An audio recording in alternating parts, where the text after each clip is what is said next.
Okay, so along with the topic of social justice, I'm going to talk about the minor prophets, because the minor prophets also speak a lot about social justice. In fact, the prophets in general do, but I feel like the minor prophets are one of the areas of the Bible which really are maybe the part of the Bible that evangelicals know the least, right? I mean, if you ask most people, so tell me what Zephaniah says, or Habakkuk, or I mean, most people would not be able to delineate what's the content of these books of the Bible. So anyway, I think it was helpful. Hopefully, you found it helpful to review them, to read over them again, and let's talk about their impact on the mission of God, and especially since last lecture we were talking about Jesus' mission. And the whole thesis of that particular section was that Jesus' mission was holistic, right? And when I mean holistic, I mean both spiritual and physical. It seems like those two sides. And when we're talking about social justice, really what we're talking about is the physical side of things, right?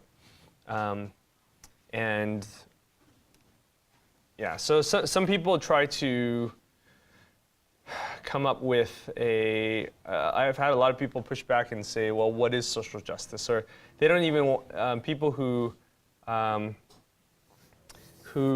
are very opposed to it will either act like they don't know what it is, or they don't see it in the Bible, or someone like, you probably have heard of, the radio talk show host Glenn Beck, right? Remember Glenn Beck? He's a Mormon, but super conservative Mormon, and he famously said that there is no social justice in the Bible, right? Well, I beg to differ, and there was a lot of pushback against him because he said this. Because again, sadly, some people still think that social justice is something of the liberal agenda, right? And I think that's a false way of reading it. So when we talk about social justice, there are over 2,000 verses about the poor in the Bible. I mean, I don't think this is a small theme. Now, some people may protest that numbers does not equal significance. Well, maybe not, but surely it doesn't mean it's insignificant, okay? By the way, one of the questions on your final, I guarantee you, will be, give me biblical backing with scripture for social justice, okay? And every time I have taught this course, inevitably there will be some people who write, there are over 2,000 verses in the Bible about social justice. Do not write this on your final, okay? I want you to give me specific verses. This, just telling me that doesn't tell me anything, okay? I want you to give me proper scriptural backing. And even though every year I say, don't just say this for that answer to the question on the final, inevitably I will get students who will still write, there are over 2,000 verses about the poor in the Bible, and that's all they will write, okay? So please, I'm warning you ahead of time. This question will be on the final, and this will not be an acceptable answer, okay? But this is kind of the forest view. I want you to see that this will be on your final. So let me ask you guys, can anybody take a stab at what they think is a definition of social justice? Similar to the Trinity, it is not a word found in the Bible, but the concept is there, okay? So what is it? Biola students love to talk about social justice. How would you define it? Anybody? Yeah, Ryan.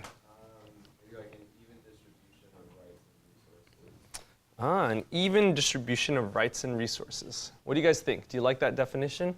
Anyone want to push back or add to it or affirm?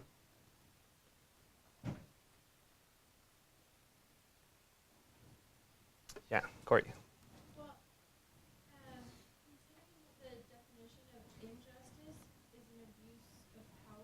Okay. I think I'm affirming what he said in saying distribution of also power. Okay.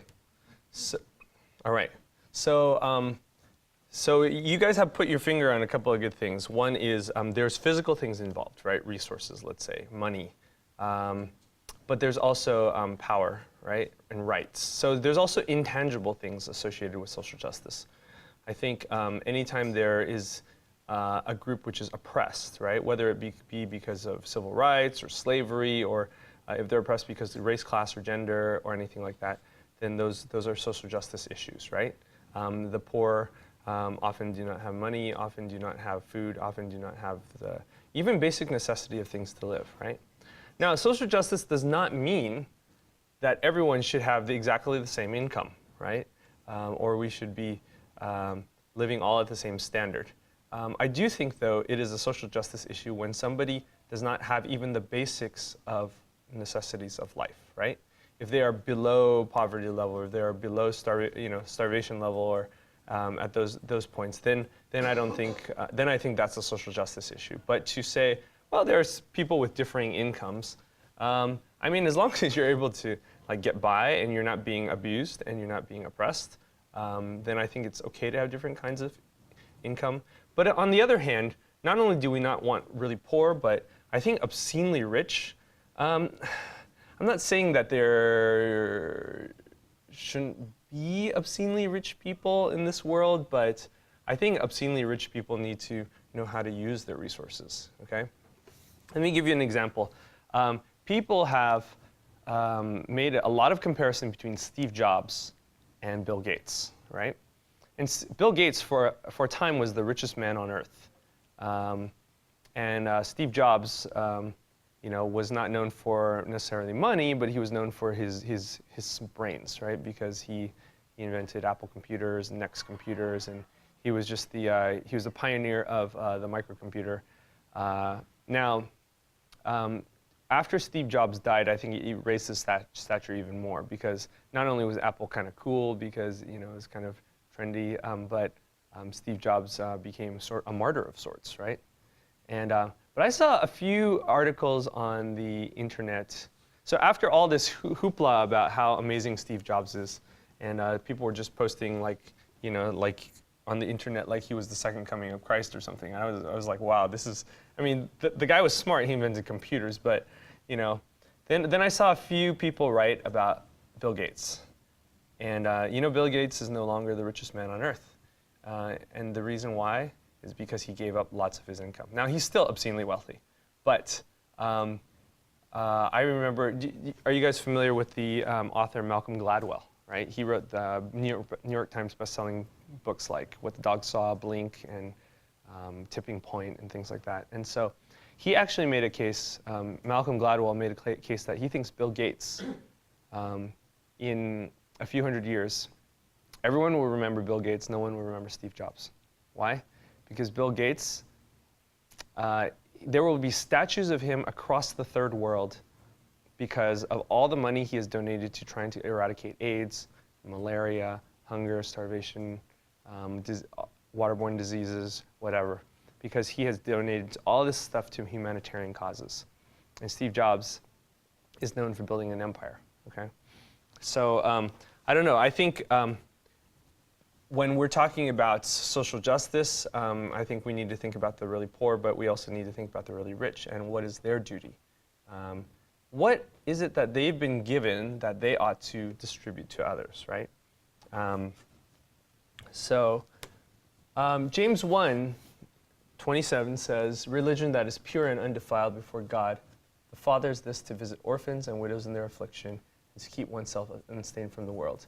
All right, personal holiness is half of the equation of pure and faultless religion according to God the Father. The other half is to visit orphans and widows in their affliction. This is essentially a euphemistic way of saying social justice, right? Widows and orphans. These are people who are poor, unempowered, disenfranchised, marginalized, and on the outskirts. These are the people who have no privileges, no power, and no money, right? Art Glasser, in your book, he says that, quote, widows represent all the disenfranchised persons in society, those who are deprived of reasonable livelihood and need care by others, right, unquote. So, and I think that this shows that God's heart for the poor, I mean, this is 50% of what James says is God's heart, is social justice, okay? Now, this verse is really interesting. This is done in 3 of the Gospels. You will always have the poor with you, but you will not always have me. Jesus said this. What was the context for him saying this?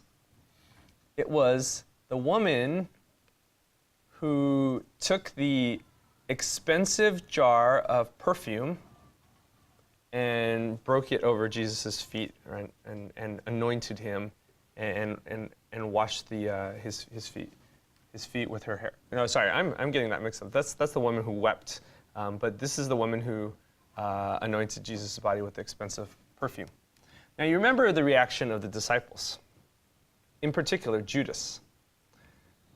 This ointment costs like a year's wages, right? Like this could have been sold and the money given to the poor. And Jesus' response is this: you will always have the poor with you, but you will not always have me. What do you think about this verse? A lot of people, even Christians, actually sadly, especially Christians, have used this verse to say Christians don't need to care about the poor. How would you respond to this? Jennifer.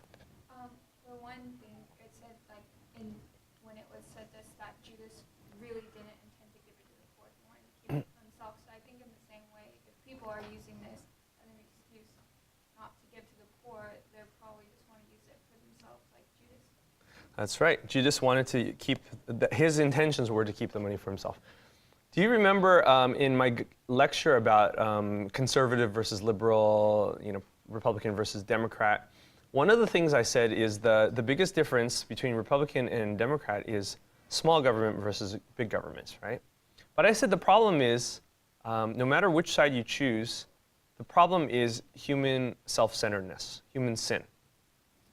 On the Democrat side, you have big governments and you provide all these social services to the poor. People are going to abuse that because people will take advantage. They will become lazy, they will not work, and they will just leech off social services. On the small government side, the rich say, don't tax me and take my money and give to the poor. Don't be Robin Hood, in other words. But rather, let me keep my money and I will help the poor. But I think often, like Judas, people say, yeah, I will help the poor, don't take my money. And then they don't help the poor and they keep the money for themselves, right? Human sin on both sides. I think both sides are fraught with peril because of that. But a lot of people have said that, I've heard some people say, yeah, this is a justification for not helping the poor. Any other responses? How would you respond to somebody who would say this?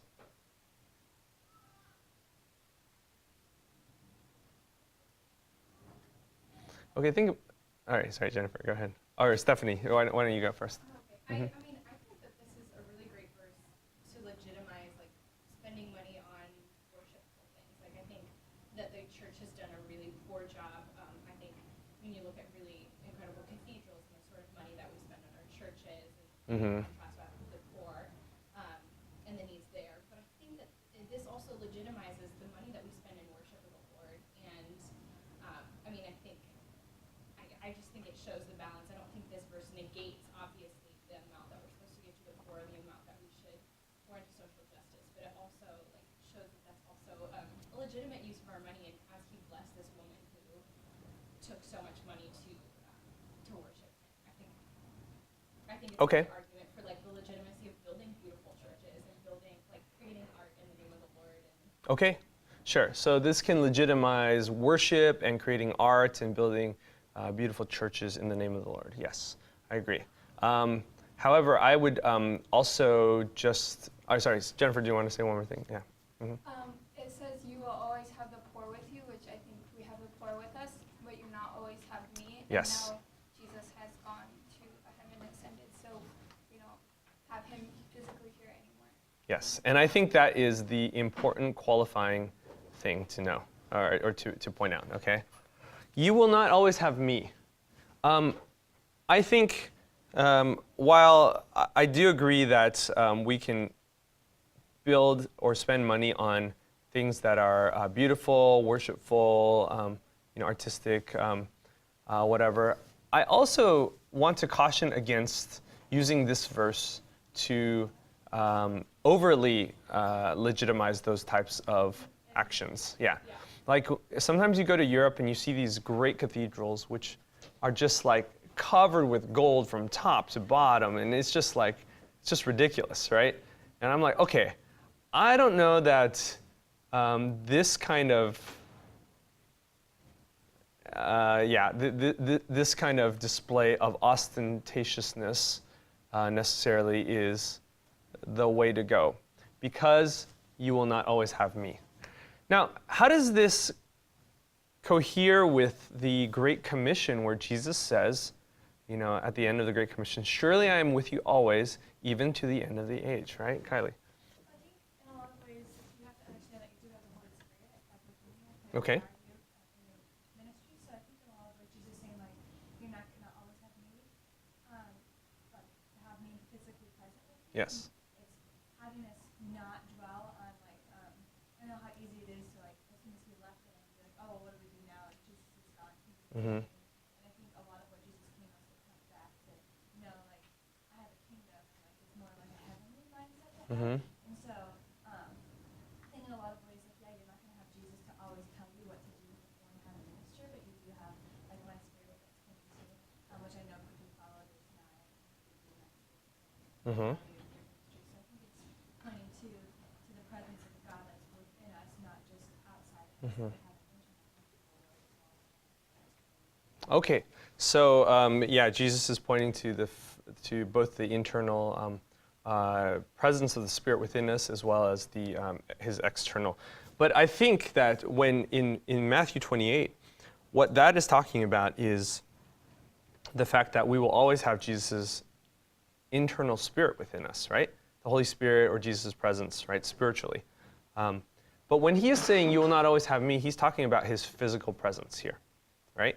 Because otherwise that would contradict Matthew 28. But we will not always have, literally, Jesus' physical presence with us. And so when Jesus is on earth, his 33 years on earth, especially his 3 years of public ministry, that is a special time in history. You better believe it, right? If you were alive during Jesus' 3 years of ministry, then you better realize that is a special time to actually walk and talk with the incarnate Christ, something which will not happen again until his second coming, right? So when he says, you will not always have me, I think that's what he's talking about. So he let this woman lavish on him with the expensive perfume because he was only there for 33 years, or in fact, just reduce it to the 3 years of public ministry. He was only there for those 3 years, right? And so he said, you know what, when it comes to the poor versus the incarnate Christ himself, yeah, the incarnate Christ is more important. But I think after Jesus physically is gone, then we should not be ignoring the poor, right? And I don't think Jesus is saying to ignore the poor, but there's just something special about those 3 years, that he was doing his public ministry. Another verse I think kind of supports this. Do you remember when people compared Jesus' disciples with John the Baptist's disciples, right? And they said, John the Baptist's disciples fast and pray, but here comes Jesus' disciples who are like gluttons and drunkards, right? They're like eating and drinking, and then Jesus says, how can the disciples or the guests of the bride or how can they fast when the bridegroom is with them, right? So Jesus is saying, when I'm here on earth, it's party time, right? Like this is a special time. And he's saying, but when I'm gone, you can like everything back to normal, right? So this is a very, very special time. And I think, so rather than saying we should neglect the poor, I think we need to realize this was a special time that Jesus was on earth. And when he's gone, then everything goes back to normal, okay? So, and the normal is to care about the poor, okay? So let me just give you a sort of a brief rundown on the history of evangelical social justice, all right? In the 18th and 19th century, this is when evangelicalism as a movement started. A lot of people think or have asked, what's the definition of being an evangelical, or how far back historically do evangelicals come from? I would say the first evangelical, and church historians would say the same thing, was John Wesley. okay? John Wesley was the first evangelical. Why? Well, remember when Wesley was converted, he had a famous phrase, "I felt my heart strangely warmed," right? What does this mean? This comes from his background of pietism. Because for the Wesleys, and he founded the Methodist movement, the pietistic or holiness movement was very important to him. So basically like emotions and the heart, right? I felt my heart strangely warmed. These things are really important to the Wesley brothers. And so John Wesley said, I felt my heart strangely warmed. But he was also a massive intellect. He was an Oxford University professor. So for him, combining these two things was not an anomaly. And so evangelicals originally were about the mind, they were about the heart, and they were about social justice. John Wesley, when he was a professor at Oxford, the cooks, the chefs would make him these elaborate meals, and he would take these meals and give them to the poor on the street, right? So he would deprive himself of these meals for the sake of the poor. And now, what about Charles Finney and William Wilberforce? Well, these guys were also British and British evangelicals, and they fought to abolish the slave trade, right? And for these guys, it was pietism, but it was also social justice. Again, kind of like James 1:27, right? Religion that God the Father finds pure and faultless is this. You have social justice, helping widows and orphans in their distress, and you have personal purity, holiness, pietism, to keep oneself from being polluted by the world. So this is originally what evangelicals were all about. Well, what happened? In the early 20th century, there became the fundamentalist modernist controversy. The modernists arose, and these were Christians, or some people wouldn't call them Christians, but they claimed to be Christians who became very liberal. So they started accepting things like the evolution, Darwinian evolution, and they started started denying the inerrancy of Scripture, and they started accepting German liberal higher criticism and tearing apart the Bible. And now when this happened, now those things are bad, but the modernists also claimed a few other things: environmental concern and social justice, helping the poor. So the fundamentalists reacted against them. And by the way, Biola, when it was founded, it was on the fundamentalist side. And so Biola said, and the other fundamentalists said, well, we don't like their denying of inerrancy. We don't like their, tearing apart the Bible with higher criticism. We don't like their bowing to Darwinian evolution. And so we're going to throw out everything that they have to say. Throw out the baby with the bathwater. So when the modernists said, we're going to be about social justice and environmental concern, the fundamentalists said, we don't want anything to do with that. Racial reconciliation, social justice, helping the poor, helping the environment, we don't want anything to do with that because that's all the modernist side. That's all the liberal side. And so, unfortunately, the conservative side lost out on some things which made, which were really part of holistic mission. So the conservatives ended up with a truncated gospel, a halfway gospel, because we threw out anything that smacked of liberalism, okay? So David Moberg writes a book called The Great Reversal. And the Great Reversal is when evangelicals lost the drive for social justice. Evangelicals lost the drive to help the environment. Evangelicals just threw out all that because they said it was liberal. And so, so gone were the days of the 18th and 19th century evangelicals like Wesley, Finney, and Wilberforce, who, for them, social justice was part and parcel of their faith. And then suddenly in the 20th century, for most of the 20th century, social justice became a bad word, and conservatives or evangelicals didn't want anything to do with it. Okay? Thankfully, in 1974, John Stott and the Lausanne movement said, wait a minute, let's not be beholden to culture, let's be beholden to the Bible.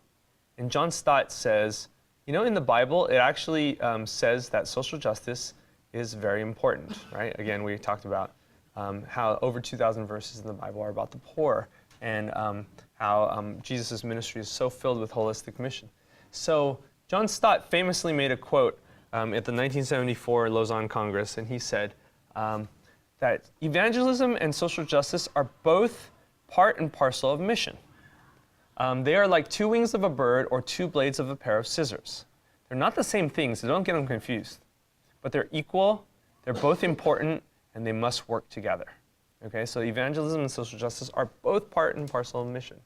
They're equal, they're not the same thing, but they must work together, and they're both indispensable to the task of mission. So, and then Latin American evangelicals have been saying this all along. In fact, it was the Latin American evangelicals, especially a man named René Padilla, who really influenced John Stott. And they have this concept of misión integral, which was a response to liberation theology. You see, in North America, we had this clash between the fundamentalists and the modernists.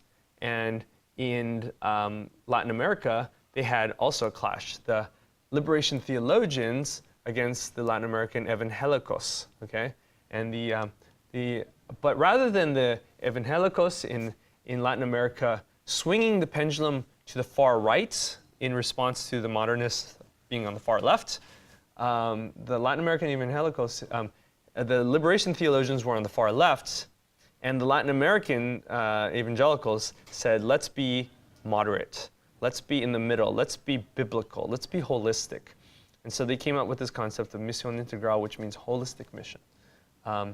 And so because they were more like centrist, the Latin American evangelicals influenced John Stott and the Lausanne movements. And so really we have the Latin Americans to thank for us being where we are today in terms of our appreciation of social justice. They kind of brought us back from this extreme tendency to throw everything to the right in response to being on the extreme left, okay? So now, that's kind of the history of the 20th century and where we are today. So when Biola students are way into social justice, you're a product of that timeline, okay? Now let's go biblical. Let's talk about the minor prophets. Now, when we're talking about the minor prophets, what we're talking about is size of the books, right? As opposed to the major prophets. The major prophets are just not because of importance, but because they're long, they're big. The minor prophets are small. So it's based on length, not on importance, and there are 12 of them. Originally, they were one book in the Hebrew canon. They were the book of the 12. That's what they were known as. By the way, the Hebrew canon of the Old Testament has the same books as we do, except they just order them differently, and they also combine them differently. So they only have one book of Samuel. We separate it into 1st and 2nd Samuel. They have one book of Kings and Chronicles, and we separate them into 1st and 2nd Kings and Chronicles. They also have one book of the 12, and we separate them into 12. So there's nothing sacred about the book divisions or about the number of books we have in the Bible, okay? Or even the order, because I think I mentioned in a previous lecture how the Jewish Old Testament is arranged according to they call it the Tanakh, the TNK, the Torah, which is the law, the Nevi'im, which is the prophets, and the Ketuvim, which are the writings. And so the last book in the Old Testament for the Hebrews is actually Chronicles. For us, it's Malachi, right? So, all right, so these prophets are so minor in length that all 12 of them together are still smaller than Isaiah, right? Which is itself the smallest of the 3 major prophets. I think Jeremiah is the biggest, right? So really, you might have freaked out a little bit when I told you to read the 12 minor prophets. But really, in terms of length, it's all 12 of them together smaller than Isaiah. Yeah.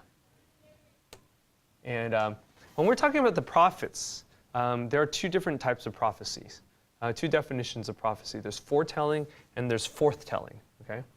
Foretelling is what we usually think of prophecy, right? This is like saying what to predict what is to come, right? Forthtelling is actually calling out sin. So, and actually, the majority of what the Old Testament prophets was not foretelling. The majority was actually forthtelling. What they did was to call out sin. So, I think it's important to distinguish this and to know what the role of the prophets was, right? The role of the prophets was to call the people to repentance, mostly. All right. So what are the prophetic themes? A lot of the minor prophets have this theme of idolatry versus God's persistent love. We talked about this a lot in a previous lecture about idolatry and how idolatry is actually a spiritual form of adultery. It's cheating on God, right? So but especially when we look at some of the minor prophets, we see clearly what are some of the themes of God's persistent love versus idolatry. And of course, these are the two greatest commandments in the Bible, right?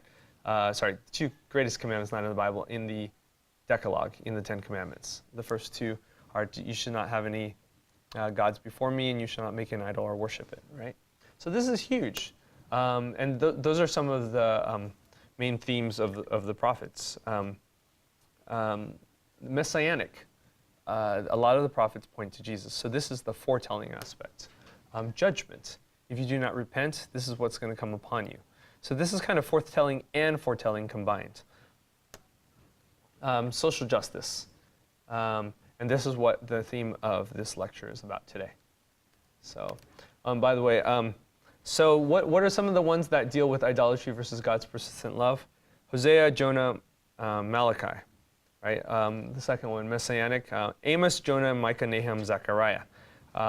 Judgment, Joel, Jonah, Micah, Nahum, Habakkuk, Zephaniah. And social justice, you have Amos, Micah, Habakkuk, and Malachi. So a lot of them have overlapping themes. Sometimes they're not limited just to one, right? So I want to divide up the prophets into three different kinds. You have the early prophets, which are Obadiah, Joel, Jonah. I'm going to divide them into four categories. The early prophets. You have Obadiah, which basically delineates, the theme of it is Edom and its feud with Israel. So basically Edom comes from Esau and Israel is Jacob, right? So this is that brotherly feud reenacted through their descendants. Joel, the main theme of that is the day of the Lord. Remember where you see this in the New Testament, in the book of Acts. Peter's first sermon, he says, the day of the Lord, right? He says, he talks about everyone who calls on the name of the Lord will be saved. And of course, Jonah, this is one of the early Old Testament depictions of the gospel going to the Gentiles, right? Jonah has to go to Nineveh. But I think the other thing about Jonah is that Jesus later on uses him as an analogy for the gospel. Jesus says about Jonah that this wicked generation will receive no sign except for the sign of Jonah. Just as Jonah was in the belly of the whale 3 days and 3 nights, so the Son of Man will be, will die and then be buried and then resurrected after 3 days, right? So Jonah is hugely important to the New Testament, not only because it is a total missionary book, right? It's him going on missions to the Gentiles, but also Jonah being in the whale or the big fish or whatever is basically an analogy for the gospel, right? Jesus' death and resurrection. So these early prophets are hard to place in terms of their date. Scholars say that it's anywhere between the 9th and 3rd century BC. That's 600 years, right? That's a huge swath of time. But basically, no more precise date is available than this. Somewhere between the 9th and 3rd century BC is when the early prophets arise. Now you have the 8th century prophets. You have Amos, Hosea, and Micah, okay? Now here's where you really get a lot of the social justice themes. Amos says, but let justice roll down like waters and righteousness like an ever-flowing stream, okay? Do you remember who famously quoted this? Anyone? Yes. Yeah, thanks, Lucy. Martin Luther King Jr. in his famous I Have a Dream speech.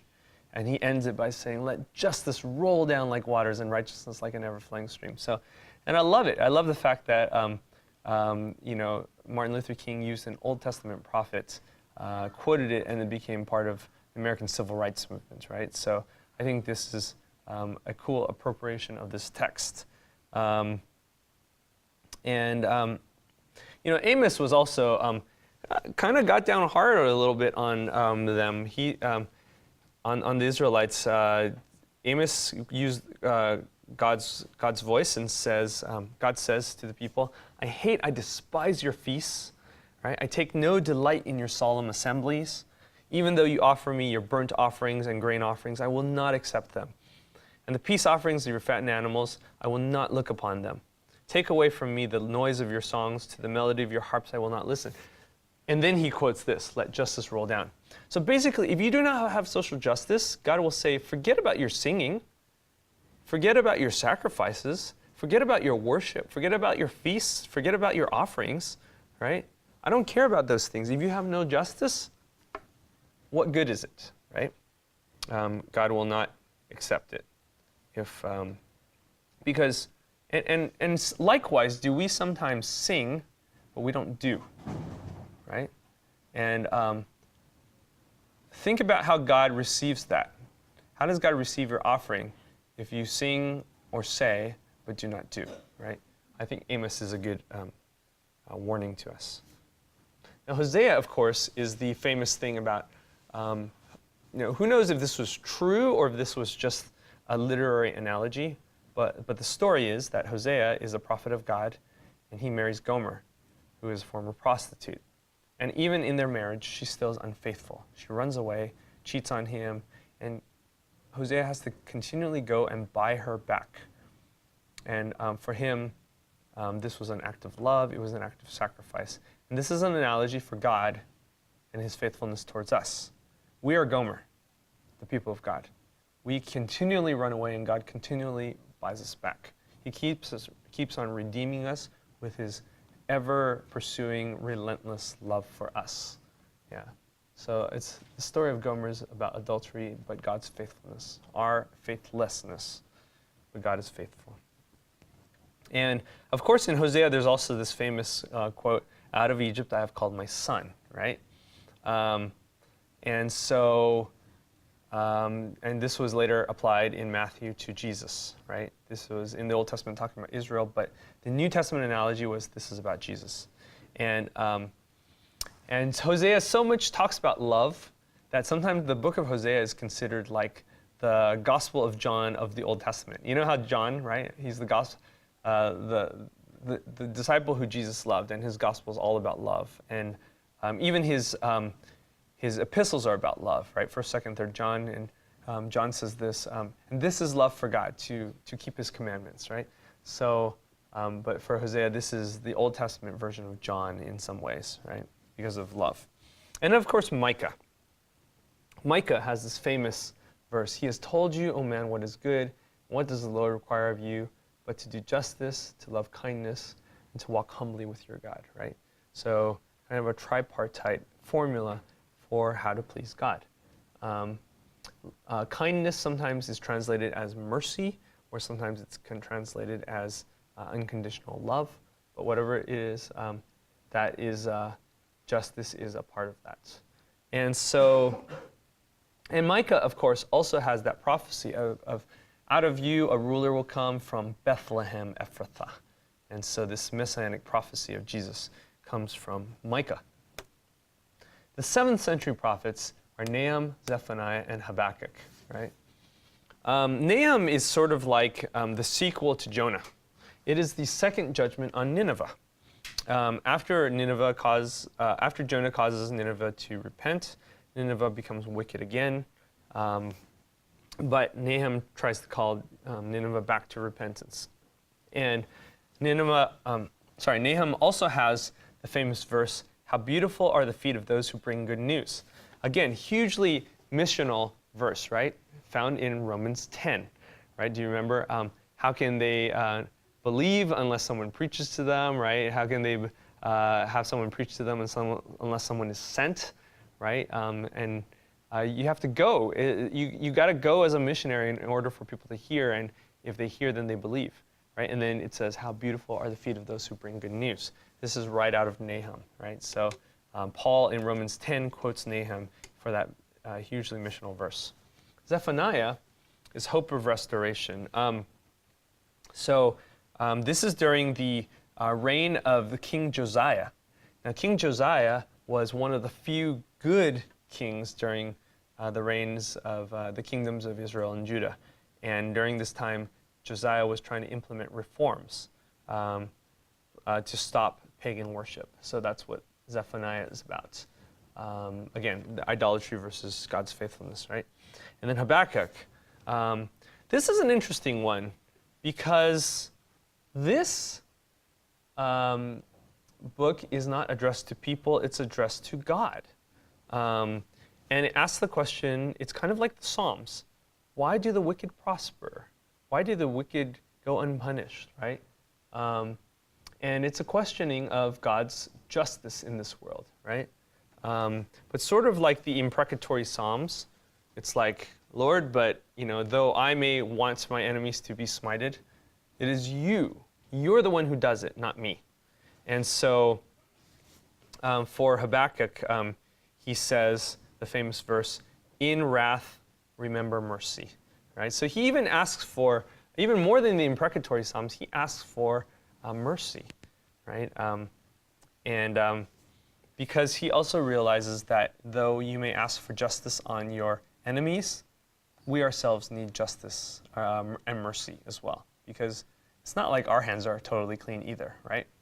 So before we ask God to smite others, I think we should think about how we ourselves should be treated by God. And finally, you have the post-exilic prophets, right? All the prophets were shipped off to Babylon, Israel was shipped off to Babylon. And then afterwards, after they came back from the exile, these prophets, Haggai, Zechariah, and Malachi. So Haggai is about the rebuilding of the temple. So you should read Haggai kind of in conjunction with Ezra and Nehemiah, which are the books about rebuilding the temple. Okay, remember the temple was rebuilt in 586 BC. 586 BC is when it was destroyed, and was rebuilt between 520 and 516 BC. Yeah. Haggai gives a reassurance to the people. Though the second temple is far less grand than the first, but God is still with you, and that's what he reassures the people of. Okay, Zechariah. I think Zechariah. The scholars have shown that Zechariah is probably the most messianic book in the Old Testament, except for Isaiah. Right? We already pointed out how much of Isaiah points to Jesus, but Zechariah has more messianic prophecies of Jesus than any book except for Isaiah. He talks about sacrifices. He talks about the temple. This is 500 years before Jesus, but he's predicting all these things. And its genre is kind of like the book of Revelation in that sense. And then finally, you have Malachi. Malachi, who is the last book of the Old Testament according to us, not according to Jews. And I think partially we put it there because it points towards the New Testament, right? And it talks about sacrifice, it talks about refining, it talks about tithing. It's very messianic, and it points towards, quote unquote, Elijah, who is John the Baptist. So basically, Malachi connects the gospel, the Old Testament with the Gospels, and sort of builds the bridge, because a lot of scholars actually think of John the Baptist as rather than the first of the New Testament prophets, but he's the last of the Old Testament. So he's kind of the hinge and the bridge. All right. So let me just show you how messianic Zechariah is. Right? Priest and king. Jesus will ride into Jerusalem on a donkey. He's the cornerstone. He ministers to the poor. There's a social justice aspect. He'll be betrayed by 30 pieces of silver. His body would be pierced. He will die a violent death. Look at this and how all these are fulfilled in the New Testament, right? Zechariah is filled with messianic prophecies. And then when you get to Jesus, Jesus himself, remember how I said one of the 3 times he gets really angry is with the Pharisees, right? When he cleanses the temple, when he rebukes Peter for trying to block his way to the cross and calls him Satan. And then you have the Pharisees, the whitewashed tombs, the brood of vipers. Jesus rebukes the Pharisees. In Matthew 23, he says, "Woe to you, scribes and Pharisees, hypocrites! For you tithe mint and dill and cumin, have neglected the weightier matters of the law, justice and mercy and faithfulness. These you ought to have done without neglecting the others." This should remind you, when he says justice and mercy and faithfulness, of Micah 6:8. He has shown you, O man, what is good, and what does the Lord require of you? To do justly, to love mercy, and to walk humbly with your God, right? So Jesus is kind of echoing Micah there. But also, I think he's echoing, when he's talking about justice, how important justice is to the heart of God, and how it's kind of like Amos. Let justice roll down like waters, right? If you do not let justice come, then God says, away with your feasts, away with your burnt offerings. Your sound of your harps, I do not accept, right? You may give me all your worship and your tithes and your offerings and your sacrifices, but without justice is all nothing. And so Jesus is saying this to the Pharisees as well, right? Without justice, you can tithe all you want, you can do all these things, but justice and mercy and faithfulness, these are not mutually exclusive, right, with tithing and sacrificing and all these things. But if you're only doing half of it, woe to you, because that is a truncated gospel. That is an incomplete gospel. So this is one of the things that Jesus really takes the Pharisees to task on, right? Now this, I think, is really important. Peter and Paul. Now you think, all right, so you remember Paul had such a hard time establishing his credentials, right? Why? Because Paul was the persecutor of Christians. Paul, for so long, just killed Christians, right? This so much so that he was lamenting himself and said, why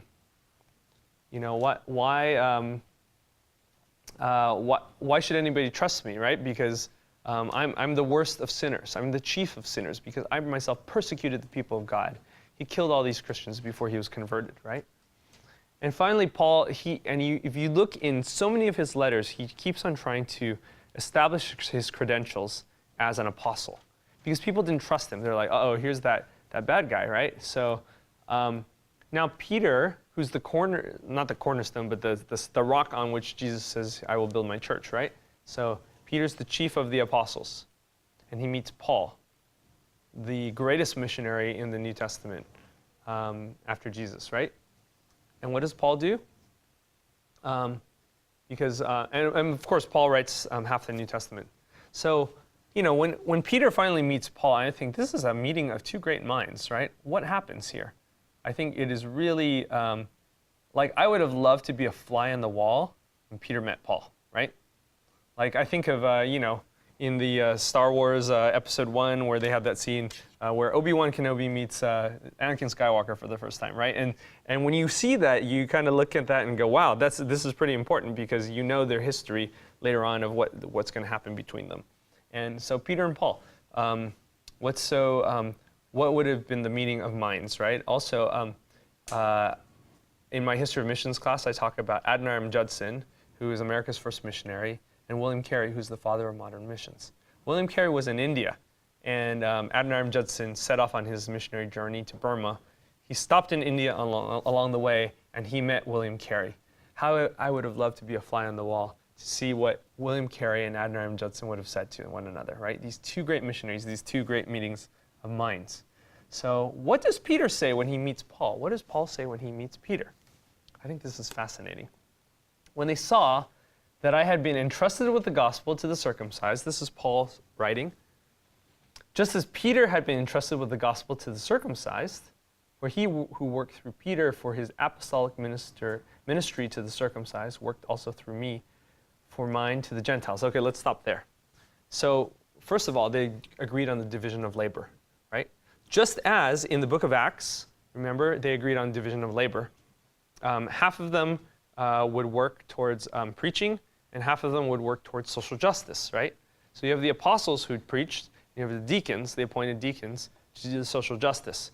Because it was so important, they wanted to make sure that people are covering both aspects. This is Jesus' holistic mission, right? And his apostles picked this up. Well, just as in Acts you have half the people doing preaching, half the people doing social justice, also when Peter meets Paul, they divvy up, and Peter says, I'm going to the Jews. Paul says, I'm going to the Gentiles. And they agree on this. No problem. And when James and Cephas is a name for Peter, another name for Peter, James and Cephas and John, who seem to be pillars, right? Remember, Peter, James, and John are the pillars. These are the big three, right, of Jesus' apostles, right? Peter, James, and John, who seem to be pillars, perceived the grace that was given to me. They gave the right hand of fellowship to Barnabas and me, that we should go to the Gentiles and they to the circumcised. So here, Paul gets the affirmation that he so craved, right? Paul didn't want to be seen as awesome and great, right? Because he called himself the chief of sinners. But he wanted to be recognized as one of the Lord's workers, right? He says, I'm a fellow missionary. Do not be afraid of me. Do not go against my mission here, because I'm no longer against you, right? So, and here, Barnabas and Paul got the right hand of fellowship from Peter and James and John, right? So Peter and James and John basically put their stamp of approval on Paul and Barnabas and said, yes, you are on our team. We may have different ministries, right? Just as Matthew was the gospel to the Jews, Luke was the gospel to the Gentiles, but hey, let's work together, even while ministering to different segments of the population. But this last line, I think it blows me away. Only, they asked us to remember the poor, the very thing I was eager to do. Isn't this amazing? Peter meets Paul. Paul and Barnabas get the right hand of fellowship from Peter, James, and John. They all agree we're all on the same team. They agreed to divvy up the Jews and Gentiles between them. And they said, the one thing we all agree on, we need to help the poor, right? I mean, if Peter, James, John, Paul, Barnabas, they all get together, right? And here you get to be a fly on the wall. What are they talking about? All five of these guys say, the poor is a priority for the gospel. The poor is a priority for mission, right? How can we say that helping the poor is not in the Bible, right? How can we say that helping the poor is not part and parcel of mission, right? Helping the poor is huge because the kind of the big five, so to speak, all put their stamp of approval on it, right? And this is what they talked about when they met. And I'm so glad that in Galatians 2, Paul recounts this conversation, because now we know what was on their hearts and what was the subject of their agreement, right? So social justice was the one thing they agreed on despite their different missions to Jews and Gentiles. So, all right. St. Francis of Assisi famously has this quote, but it's an apocryphal quote, right? So, preach the gospel and when necessary, use words. Now, I talked about this in the Tory Bible conference last fall a bit, but now this is apocryphal because I don't think this is actually attributable to St. Francis. He didn't really say this. Nevertheless, this has been so often attributed to him. And this often is a justification for what? What does this quote mean to you?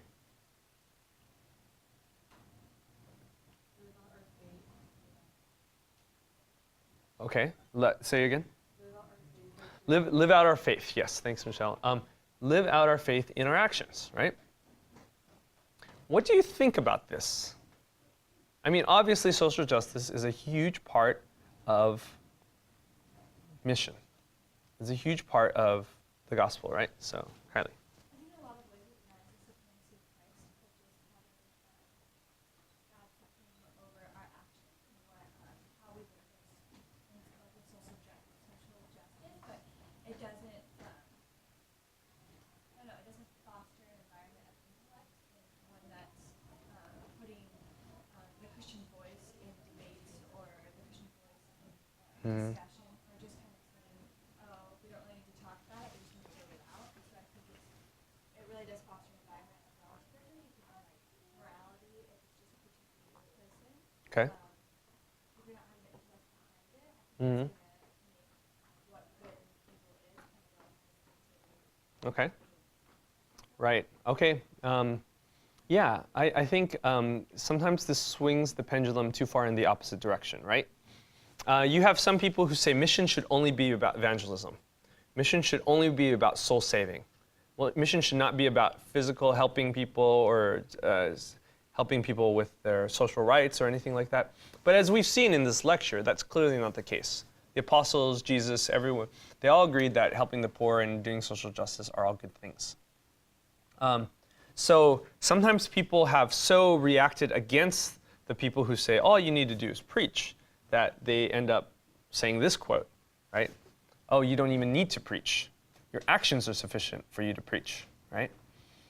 But do you remember, I talked about this before, when the Kenyan pastor, Oscar Murillo, came and he spoke at our missions conference a year ago. And he said, this really funny, these funny phrases. He said, when people gave proverbs, not biblical proverbs, but just kind of like, secular proverbs to kids and asked them to finish the sentence, kids often came up with really funny answers, right?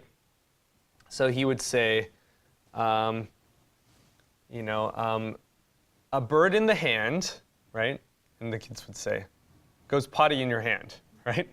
And obviously a bird in the hand was worth two in the bush. But the kids didn't know that. They just said, well, they just completed it the way they thought it should be completed. Or early to bed and early to rise, and the kids would say, sucks, right? And so it's like, well, it's supposed to be early to bed, early to rise. It makes a man healthy, wealthy, and wise, right? So Marie's point is, if you give the first part but don't give the second part and you just assume that they will know, it's not always that obvious, right? They will know we are Christians by our love, right? Nice sentiments, but not always true. Because you know what? Secular people show a lot of love too. So secular people can do a lot of social justice as well, right? It doesn't mean they're Christian. Often people don't know you're Christian unless you say it. Now, if you say it and you have no social justice to back it up, they will disbelieve you that you really do love or care. But if you love and care and don't say it, they won't know that your love necessarily comes from Christ. So sometimes, as I was talking about, Jesus has a holistic mission. It's both and, not either or, right? So don't just assume that people will be like, wow, that person's so loving. Let me ask them what's different about them. They may not ask. They may just think you're just a nice guy or a nice girl, And so you need to preach the gospel, right? I will give a future lecture on evangelism, right? And we'll talk about the value of that. But this lecture is about social justice and how important that is, right? So, so I think this quote is well-intentioned, but I think is a little bit misguided. And I think if we think that this is all there is to it, that we're missing out on the Mission Integral, the holistic mission, the whole gospel that Jesus did, okay? Biola University offers a variety of biblically centered degree programs, ranging from business to ministry to the arts and sciences. Visit biola.edu to find out how Biola could make a difference in your life.